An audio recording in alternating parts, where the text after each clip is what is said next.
Hello, welcome back again with me Iqbal Hanur. Kali ini teman-teman ya kita akan membahas playlist ya itu makroekonomi dan kita akan membahas bagaimana pergerakan IHSG ke depannya dalam minggu ini, 2 minggu ke depan dan tentunya ya 1 minggu ke depan atau 1 bulan ini.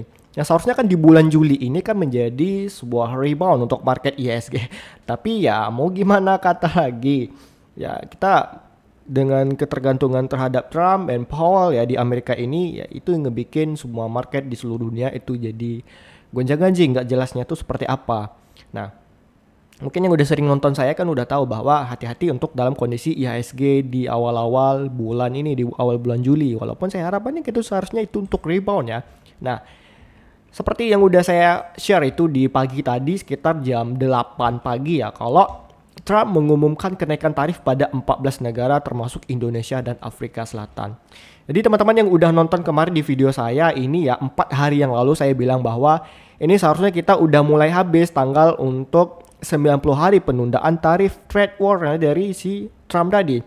Nah di sini teman-teman kan kita yang udah lama banget ngikutin saya itu pasti tahu lah tanggal 2 Mei saya udah nandain bahwa disinilah kita start untuk mulai perang dagangnya itu ya.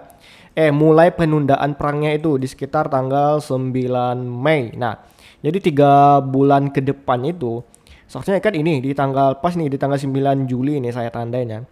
Nah, seharusnya ini kan kemarin dulu saya bikin ya, ini videonya udah lama banget lah di bawah nih. Pokoknya sekitar nih 1 bulan di sinilah 1 bulan yang lalu di sini sama yang di sini 2 bulan yang lalu. Nah, di situ saya udah benar-benar detail untuk ngebahas bagaimana pergerakan IHSG ke depannya. Nah, cuman ya teman-teman ya, kan saya bikin di sini waktu tuh area resistennya di antara sekitar di 6.932 hingga nanti kalau worst scenario-nya itu bisa nutupin gap up yang ini udah ketinggian di 6.538. Seharusnya kan ditutup. Cuman karena ini ada pertemuan Trump dan China ya itu ngebikin market untuk IHSG dan seluruh dunia itu mulai tiba-tiba gap up ya, reboundnya parah nih sampai kalau kita hitung dari candle close sebelumnya ya sampai dia punya high tertinggi di weeknya tuh 2% untuk IHSG terbangnya itu udah pencapaian yang luar biasa. Nah kan kalau misalnya ini pertemuan Trump dan China nggak ada ya pasti ini kita IHSG-nya range untuk dia punya mentok di double topnya ini seperti yang udah ini ya seharusnya di sini sama nih seperti yang udah saya bikin gitu. Makanya saya bilang ya kalau udah kayak gini teman-teman ya proyeksi saya aja bisa dilawan sama Trump ya karena market itu ngikutin Trump nggak mau kita harus melihat lagi bagaimana pergerakan Trump ke depan yaitu sama Powell juga itu seperti apa dan tentunya kita nandainya tuh dengan tanggal-tanggal yang penting lah. Jadi kan sekarang nih 90 hari udah habis. Jadi kita lihat nih tenggang waktu yang dia kasih itu apa-apa aja gitu. Nah sebelum kita bahas yang ini ya bagaimana trade war itu dan bagaimana kondisi IHSG sekarang. Ya kita lihat dulu di sini ya. Kalau dilihat dari kalender ekonomi kan sebenarnya untuk dalam minggu ini nothing special lah. Hanya nanti kalau kita lihat di hari Kamis itu ada FOMC meeting minutes. Dimana di sini anggota-anggota The Fed yang penting-penting aja itu lagi mengadakan pertemuan gitu. Ya walaupun di sini belum ada untuk rate cut decision belum ada ya. Terus ada klaim pengangguran awal. Jadi itu yang paling penting untuk di minggu ini pada hari Kamis jam sekitar 1 dini hari sama jam 19.30 atau jam 7.30 malam waktu Indonesia Barat. Nah, sebenarnya market tuh gitu-gitu aja guys. Nah kan sekarang kenapa sih bang IHSG rebound? Nah jadi teman-teman tunggu sebentar ya. Kita balik lagi untuk pergerakan ini. Kita bahas beritanya ya. Ini Trump mengumumkan kenaikan tarif pada 14 negara termasuk Indonesia dan Afrika Selatan. Presiden Donald Trump mengumumkan tarif baru untuk 14 negara dan memperpanjang jeda waktu hingga 1 Agustus untuk tarif yang lebih tinggi yang seharusnya berakhir pada 9 Juli. Artinya ini 1 Agustus kan 9 Juli. Itu yang bikin market itu udah mulai ya udah kita rebound aja lah. Cuman mungkin ada sedikit correction yang itu ngebikin shockwave untuk di market. Ya kita TP-TP dulu ya. Jadi makanya kalau kita lihat di sini untuk market S&P, Nasdaq, Dow Jones itu udah mulai terkoreksi karena ada reaction panik dan mereka kan kemarin udah habis all time high dan juga mereka tuh udah mulai libur ya. Yang mana kalau kita lihat kemarin liburnya ya itu udah mulai dibuka pada tanggal 7 Juli ini, kan tanggal 3 nih. Tanggal 3-nya terakhir, berarti dah tanggal 4 sampai tanggal 6 mereka libur nih. Kalau kita lihat tanggalnya kan dari tanggal 4 nih, Jumat, terus sama hari Minggu, di hari sampai Senin ini kan mereka tutup nih libur.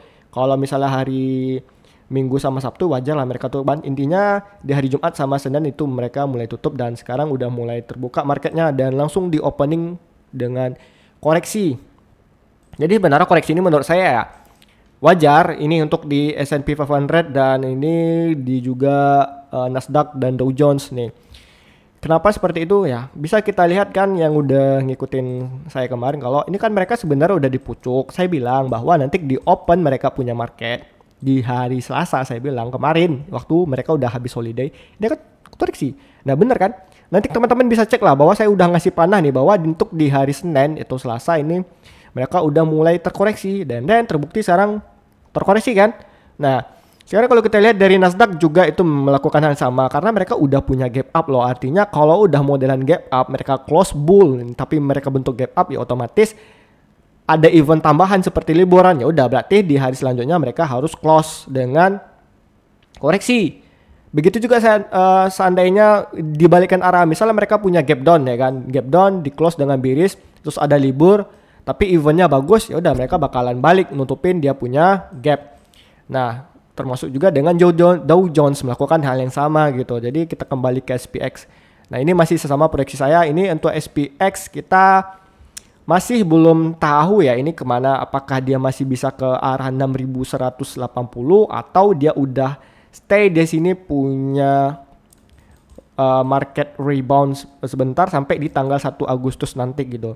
Ya kita tandai lah untuk market SPX ini nanti di tanggal 1 Agustus seperti apa, karena kan sekarang ini Trump nunda nih sampai 1 Agustus, mereka tiba-tiba ya, suka-suka hati dia aja lah ada ngomong tuh ya. Nah kita tandai lah market 1 Agustus di hari Jumat ya untuk penundaan tarifnya gitu. Nah saya rasa ini masih bisa untuk SPX melanjutkan kenaikannya. Tergantung kita lihat dulu berita-berita dari makroekonomi tadi ini ya.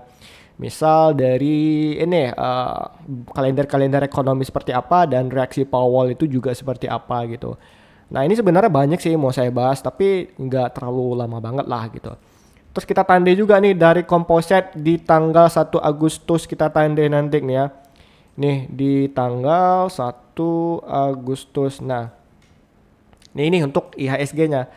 Nah, kalau kita lihat di sini IHSG ini kan sebenarnya kayak kemarin lah harapan saya di sini rupanya sekarang udah mulai ada perubahan lah karena market kita itu sempat berbeda dengan market Amerika. Jadi nggak sepenuhnya sama. Kenapa sih Bang? IHSG ini kadang berlawanan sama Amerika nggak seharus sama gitu. Sedangkan market Bitcoin itu sama dengan market S&P 500 atau di Amerika. Jawabannya sederhana teman-teman. Kalau kita lihat dari Bitcoin misalnya kan, itu kan mereka itu udah patokannya itu global. Sedangkan untuk composite atau IHSG itu kan patokannya negara kita. Nah, event ekonomi yang ada di negara kita tuh apa? Misal berlawanan gitu. Ketika market S&P kemarin rebound, ternyata ini mulai bearish yang bikin saya kaget 2 hari. Ya karena sekarang kan waktu itu kita tahu lah IPO waktu itu ada CDIA.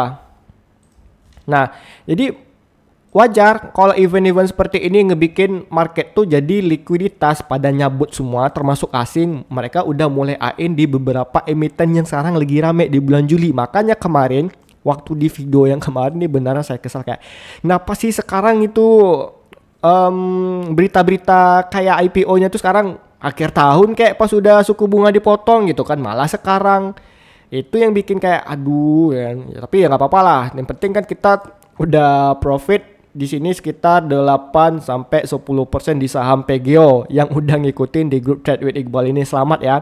Mantap, makasih Bang Iqbal, happy cuan semuanya. Sama-sama Bangku gitu. Tapi kita kembali lagi lah bahas di sini ya. Nah, di mana tadi nih? Kok hilang pula berita saya nih? Oh iya.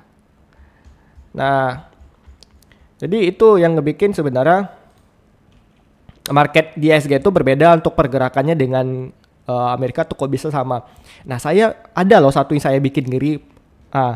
Pertama saya ada untuk dari indeks global gitu. Saya ada punya akses berita yang seperti Bloomberg gitu kan, yang itu ngasih indikator kemana arah market sekarang.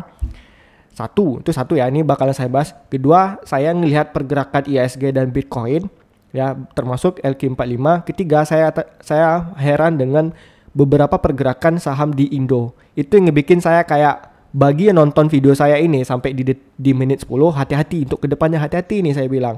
Kayak di sampai Gio, ya udah TP gitu, di BBNI misalnya udah profit gitu, ya udah profit atau mau cicil lagi gitu. Intinya jangan maruk lah. Kenapa tuh Bang Iqbal? Nah, di sini saya kasih spill ya, di ini saya ada ruangan informasi gitu kan. Nah, di sini teman-teman. Tadi jam 7.56 nih, sebelum jam 8 saya bilang sebenarnya market ini dalam posisi netral, nggak tahu nih posisinya mau kemana gitu. Lagi dalam mode hati-hati juga nih di angka 42. Nah, kita nih pasar hari ini mencerminkan sinyal yang beragam dengan nada hati-hati karena indeks utama Amerika Serikat menurun karena ancaman tarif Trump baru dari Amerika terhadap Jepang dan Korea Selatan. Nah, ini kan tadi pagi. Terus ini sampai sekarang saya cek tadi barusan ya, ini masih sama nih posisinya. Market itu lagi risk off. Terus Bang Iqbal, risk off itu apa? Yang udah saya bilang kemarin, risk off itu merupakan karakter investor itu pada lari ke aset-aset safe haven. Kemana? Misalnya ke emas. Terus kita lihat itu ada di obligasi Amerika. Terus ada kita lihat di US dollar. Terus ada dari Swiss franc. Itu merupakan aset-aset safe haven. Itu marketnya namanya risk off. Karakter lagi pada posisi risk off. Positioningnya kemarin kan lagi risk on nih. Jadi aset-aset berisiko seperti saham cryptocurrency itu lagi rame. Sekarang udah berubah nih. Yang mana sekarang yang ngebikin market to risk off, orang pada lari ke safe haven sementara waktu, yaitu adalah yang pertama, tarif Amerika itu sebesar 40%, kinerja ekuitas global yang bervariasi itu sebesar 25%, terus rotasi saham ke sektor cyclical itu 20%, dan indikator volatilitas dan sentimen 15%. Kuncinya di sini ancaman tarif itu sebesar 40% yang ngebikin market itu sekarang lagi mode risk off. Cuman teman-teman, sekarang kan ini makanya saya update-nya siang nggak pagi, karena ngapa? Saya butuh data lagi nih, saya orangnya data parah gitu. Dan kalau kita lihat untuk di market, ini ya di gold ya, kita lihat di sekarang di gold. Nih kita lihat nih secara time frame 1 jam. Nah mereka kan ini dari ini Senin ya. Nah dari Senin tanggal 7 semenjak ini mulai Trump itu udah mulai, ya ini hati-hati nih posisi udah mau trade war gitu kan. Sampai di tanggal 8 itu mereka udah mulai naik. Sekarang bikin base, kita nggak tahu nih apakah kedepannya nih, saya rasa ini masih bisa naik nih, ini bakal masih bisa ke sini ya, tapi bisa juga turun. Karena apa nih yang perlu teman-teman ketahuin nih, kita lihat ya. Saya tadi ngebaca berita bahwa nih kita lihat dulu ya, Dow Jones, Nasdaq, S&P lagi koreksi ya. Nah ini semuanya indeks tuh pada merah. Kalau ada yang nanya, Bang kok bisa merah? Kamu minum ini dulu lah, air putih lah, biar tahu, biar ingat kenapa ini indeks-indeks di Amerika lagi koreksi, atau dimundurin lah video saya ini ke menit-menit sekitar 7 tadi lah, 7 ke bawah lah itu. Saya udah jelasin kenapa ini merah ya. Nah ini udah merah ya. Terus di sini ada tadi saya baca berita ya di Financial Juice ini kayak Trump Agustus 1 deadline is firm but not 100% certain. Oh. Aduh, sudah sedap nih. Nah, ini tadi saya baca di jam 12.31 waktu Indonesia Barat. Ya. As a Trump takes more trade talks, stock rise and Asia market work. Kita lihat di sini ya. Sekarang ini di posisi jam 12 siang waktu Indonesia Barat, itu market Asia lagi mengalami kenaikan. Ya, banyak ini indeks-indeks kebanyakan di Asia itu manjat ya, karena Trump itu ngebuka peluang pintu lebih banyak untuk masalah diskusi perdagangan. Ini yang ngebikin market itu untuk sedikit beristirahat ya, setelah mereka itu kemarin mengalami gonjang-ganjing yang gak jelas gitu. Nah ini yang ngebikin saya kayak yaudah berarti dalam minggu ini I think itu untuk IHSG itu udah mulai bisa untuk rebound. Cuman nah ini kan data yang kedua nih. Saya herannya waktu itu di sini ya. Coba teman-teman perhatikan untuk segi charting ya. Ya, di sini bukan CDA nih, saya bilang untuk rising wedge pattern. Sini secara technical analysis ya. Kalau untuk fundamental data tadi udah saya bilang. Nah, kita tahu lah teman-teman yang udah sering analisa teknikal bahwa bias ya. Kalau harga itu dalam pola rising wedge seperti ini, kan ini lagi posisi penurunan, dia rising wedge, dia ngebikin dia punya lower high-nya, baru dia ngelanjutin ke penurunannya kembali. Nah, ini terjadi pada pola-pola di IHSG. Ini time frame itu ya, kita naikin nih ke daily. Nah, ini saya takutin seandainya nanti IHSG ini nggak bisa dia close ya dalam minggu ini sampai di harga 6.952 maupun di 6.986, yang saya takutin itu bakalan jebol dulu ke bawah nih ke 6.799 atau di 6.800. Itu yang saya takutin untuk IHSG. Kenapa? Ada data-data pendukung charting lainnya yang bikin kayak saya ini ngeri-ngeri sedap nih teman-teman. Nih kalau kita ngelihat di sini ya, saya kan ada sering nge-share market outlook nih. Ketika waktu itu ada teman-teman yang di grup Telegram nge-request, saya ada bikin dua nih. Nih ya. Yang pertama itu ada saham DKFT. Coba teman-teman lihat, saham DKFT itu mengalami pola rising wedge. Satu. Kedua, saham ISAT mengalami rising wedge. Even ya, meskipun ini kedua saham ini masih ada inflow. Saya nggak tahu nih tiba-tiba mereka cabut rame-rame itu kapan. Kapan tuh? Nih kita coba lah DKFT. Ini mereka lagi pola rising wedge. Walaupun mereka udah ngebreak. Ternyata ngebreak ya. Nah, alhamdulillah tidak terjadi penurunan gitu kan. Nah, ini intinya udah mulai ya taking profit. Dan ini telah mencapai di harga 510 seperti yang udah saya bikin nih. Nah di 510 di 505 nih pas ya. Oke udah profit, nanti saya bikin hit lah nih di Instagram. Untuk DKFT, untuk rebound tanpa pullback ya. Tapi teman-teman bisa nanti masuk sih kalau dia pullback lagi ya. Tapi oke lah. Oke kita lanjut. Nah satu lagi untuk di saham ISAT kita lihat nih.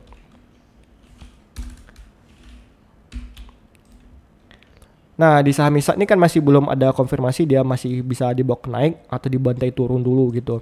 Intinya saya lihat kayak banyak di saham-saham sekarang itu kayak polanya kok racing semua gitu kan. Nah tapi kalau kita lihat dari indeks LQ45 ini saham blue chip ini ya secara candle daily ini masih belum ada kejelasan. Dia ngebikin dia punya penan dulu nih. Masih bingung nih mau kemana nih arahnya. Nah seandainya ini bisa di break teman-teman ya untuk di pola saham-saham LQ45 dia masih bisa menyentuh kembali untuk harganya tuh naik di sekitar nih 780 itu harapan saya untuk di indeks LQ45 lah. Ini harapan saya nih untuk sampai di 1 Agustus nanti. Berarti kan ada 1 bulan lah gitu. Nah berarti 1 bulan ini kesimpulannya kalau saya ngelihat charting ya fundamental IHSG kemungkinan ada sedikit mengalami koreksinya. Palingan di sini teman-teman, di sini ya saya bikin ya. Sedini lah, warnanya saya rubahin ke warna merah sebagai pengingat atau biru. Nah, saya tandai warna biru sebagai pengingat bahwa disinilah nanti kejatuhan IHSG sebelum dia bisa kembali rebound ke atas ini ke area support di 7.079 sampai nanti di tanggal 9 Agustus dia bisa kembali jatuh ke sini. Atau ke bawah ini, I don't know gitu. Nanti kita update terus. Ya, untuk di saham LQ45 dia LQ45 di indeks LQ45 di indeks LQ45 nih masih posisinya sama, dia bakal sedikit koreksi lalu lanjutin rebound. Itu harapannya saya. Nah, untuk di Bitcoin sendiri kalau kita turunin time frame-nya di 1 hours ini udah mulai juga rebound di jam 9 pagi lah walaupun dia sebenarnya belum ada area confirmation kayak kita bull atau tidak nih gitu. Nah ini udah mulai posisi dia punya order block. I think ya ini untuk dalam time frame 1 hour kita butuh konfirmasi lagi dia apakah dia bisa ngebreak pullback and then lanjut ke 108 atau dia ngebreak dia bisa kembali jatuh gitu ngikutin indeks S&P ya. Nah, ini. Paling di sini nanti nih. Kita lihat nih ya. Untuk di market Bitcoin. So, ya nih. Kita punya nih. Oke, itu untuk di Bitcoin misalnya ya. Atau dalam waktu jangka dekat nih. Tapi walaupun nih belum ada konfirmasi, saya nggak ada bikin kayak gini ya. Jadi jangan masuk dulu lah. Belum ada konfirmasi sebenarnya. Karena kalau kita ngelihat gold, ini udah mulai correction karena penundaan tarif tadi Trump udah mulai melunak ya. Walaupun di IHSG sekarang lagi terkoreksi ngikutin saham-saham di Amerika lagi terkoreksi juga, tapi kalau kita lihat dari Eropa sama Asia ini mulai rebound. Nah, karena sebenarnya kalau kita lihat dari Asia sendiri ya mereka normal-normal aja gitu. Nah, ya kan? Kita lihat nih Hang Seng. Ketika dia udah menyentuh saya punya candle yang udah saya bikin kemarin, ini kan nutupin gap up nih udah ketutup kan, yang udah saya bikin kemarin, teman-teman nonton lah 3 hari yang lalu. Terus dari Nikkei normal, mereka hanya sekarang ngebikin dia punya harga testing, dia punya pullback di sini. Nah, ya normal. Tapi kalau kita lihat dari composite itu ya ini rising wedge ya seharusnya koreksi dulu lah. Untuk di Nikkei juga seharusnya ini sedikit koreksi dulu lah, menyentuh di support di sini baru dia naik. Intinya mungkin dalam beberapa hari Kamis ya itu bakal ada koreksi, habis tuh lanjut naik gitu. Nah, oke, itu untuk saya melihat dari market. Untuk di DXY juga sekarang masih posisinya naik kan sesuai proyeksi saya, walaupun tidak sepenuhnya dia bisa naik ke 97.000, tapi setidaknya udah nyentuh di harga 97.660 nih, udah pas banget nih. Teman-teman bisa nonton lah ya video saya yang kemarin waktu harganya tuh masih di sini. Di bawah ini ya, di bawah ini sama yang ini, dua candle yang saya tunjuk nih. Oke. Jadi hati-hati dulu ya, kita nggak tahu nih kondisi market ke depannya, tapi saya rasa untuk composite kita bisa mencari saham-saham yang untuk lebih entry, lebih low. Kita bisa mencari saham-saham yang lebih di bawah entry-nya, jangan di atas dulu. Misal kayak BBNI yang kita rekom kemarin kan, ini teman-teman kemarin seharusnya bisa buy di area strong support yang udah saya bikin nih. Misal di 3.950 nih kemarin saya bikin strong supportnya. Nah, kemarin seharusnya bisa nyicil kemarin tuh yang bagi udah di grup trade with Iqbal gitu kan. Ya misalnya di BBNI gitu. Nah, mana nih? Nah, ini saya bikin strong supportnya itu waktu itu di harga 3.950. Nah, kesentuh kan 3.950 dah. Dan itu jadi teman-teman bisa entry lebih low lagi di bawah gitu. Nah, tapi hati-hati di sini kita lihat ada gap di sini ya. Tuh makanya saya bikin stop loss di sini ya. Kalau stop loss ya udah kita entry lagi di bawah. Nanti kita cari posisinya dan stay aja di grup. So, jadi untuk teman-teman hati-hati dulu untuk IHSG dalam 1 minggu ini ya. Kita ngelihat bagaimana reaksi pasar karena kita tahu yang ngebikin sebenarnya IHSG tuh sekarang rebound habis itu di close merah. Ya, sekarang lagi posisi merah di jam 15.07 atau jam 3 sore. Karena Indonesia itu merupakan negara bagian dari BRICS. Trump udah bilang dia akan menghajar ya negara-negara yang lagi di posisi BRICS termasuk Indonesia. Ya kita tahu lah dia nggak suka sama BRICS ya, karena dia Amerika ya you know lah. Nah jadi sebenarnya nih menurut saya ya market tidak terlalu menghukum yang namanya IHSG terlalu dalam. Kenapa? Karena yang nge-backup BRICS sepenuhnya itu adalah China sebagai ya adidaya ekonominya BRICS itu ya di China, bukan Rusia, bukan yang lain. Kemungkinan nomor positioning 2 di India sama Brazil gitu kan. Tapi China dulu. Dengan kita ngelihat backtest kemarin yang China selalu ngebalas tarifnya dari Trump sampai Trump itu melunak. Nih ya, sampai Trump itu melunak dia nego. Karena ini ngebikin market lagi naik. Jadi kedepannya orang berpikir kayak ya udah IHSG walaupun ini partnernya BRICS itu tidak akan menghukum Indonesia karena ya ini kan partnernya Indonesia ini BRICS. BRICS ini siapa? China ini kan udah berulang kali lawan Amerikanya tunduk gitu kan. Akhirnya nggak perlu saya takutlah dengan kondisi market Indonesia. Ya udah, setidaknya kita tarik dana dulu, cabut dulu dia menuju area support yang udah kita bikin, baru nanti kita all in ke bawah gitu kan. Sekarang market lagi data-data pada mixing semua nih. Ada yang bagus, ada yang buruk, tapi menurut saya pribadi dalam 1 minggu ini sedikit mulai ada correction, tapi overall sepanjang bulan Juli nanti mulai ada rebound. Semoga itu bisa menyentuh area support kita setidaknya di harga 6.990 untuk di IHSG. Untuk di saham-saham kita bisa mencari entry yang lebih low. Mungkin kita harus menghindari saham-saham LQ45 dan kita tentunya bisa mencari saham-saham yang lebih potensial seperti di saham PGO tadi yang udah kita profit sebesar 8%. Nah, oke, sampai di sini dulu video saya ya, tidak terlalu panjang. Yang penting saya ngasih tahu ke teman-teman untuk lebih aware. Dan untuk di video selanjutnya, untuk video kedua ini saya akan nge-review signal kita yang selama ini berada di grup trade Iqbal, kayak di PGO, kita profit di saham Bank Mandiri, kita profit dan dapat dividen di saham Cepin, kita profit 32% di saham MBMA. Nanti kita tunggu videonya ya. Di video yang kedua ini saya bakalan bikin kayak positioning saya cara entry dan kenapa kita bisa TP gitu. Oke. Terima kasih telah menonton video saya ini. Hati-hati dulu, jangan all in dulu, mungkin cash tapi 60% dana teman-teman itu bisa mulai mencicil saham-saham. Kemana saja bang? Kamu mundurin lah beberapa menit video ke belakang ini biar kamu ingat. Oke? See you and then jangan lupa like ya. Ya ini terima kasih lah teman-teman yang udah nge-like video saya ini, apalagi yang ini ya lagi rame, tiba-tiba nggak sampai 1 hari kok 314 nonton, ini kayak alhamdulillah gitu, udah rame gitu. Jadi like lah ya teman-teman untuk di video saya, semua video saya termasuk yang ini. Dan bagi teman-teman yang pengen join di grup Trade with Iqbal, di grup Telegram kita, itu bisa langsung dengan cara klik link di deskripsi video kita yang ini maupun di link bio YouTube-nya saya ini ya, semuanya teman-teman.